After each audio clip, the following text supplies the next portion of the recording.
మీకు ఏదైతే చాలి చాలకుండా ఉందో నా ప్రభువుని అడిగిన, ప్రభువా చాలా కష్టంగా ఉంది ప్రభువా, చాలి చాలకుండా ఉన్నాను ప్రభువా, ఓ ప్రక్కన జీతం చాలక, ఓ ప్రక్కన వడ్డీలు కట్టలేక మిక్కిలి కష్టంగా ఉంది ప్రభువా.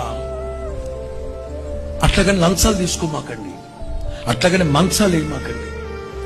నీతిమంతునికి కలిగినది కొంచెమేనైనా బహుమంది భక్తిహీనుల కన్నా ధన సమృద్ధి కంటే ఇవాళ చాలని పరిస్థితిలో ఉన్న వాళ్ళు ఏం చేస్తున్నారు? ఎక్కడో దారి అడ్డదారిలో దొడ్డిదారిలో వెళ్తున్నారు, లంచాలు తీసుకుంటున్నారు, చేయకూడని పనులు చేస్తున్నారు, న్యాయాన్ని లంచం తీసుకొని తిప్పేస్తున్నారు. చేయొద్దు పొరపాటున. దావీదులాగా కక్కుర్తి పనులు చేయమాకండి. మీకు ఏదన్నా తక్కువైంది అనుకుంటే వాళ్ళు నా ప్రభువుని అడగండి, నా ప్రభువుని అడగండి.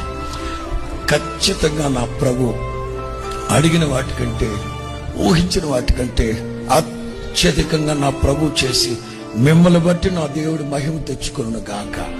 స్తోత్రం చెప్పు గట్టిగా, స్తోత్రం చెప్పు గట్టిగా. నన్ను అడగాల్సింది కదా, నన్ను అడగాల్సింది కదా. నా నామను మీరు ఏదడిగినా నేను మీకు, నా నామను మీరు ఏదడిగినా నేను మీకు నేను చేస్తాను కదా. ఎందుకు వాళ్ళ చేతులు వీళ్ళ చేతులు పట్టుకుంటూ నేను చేస్తాను కదా.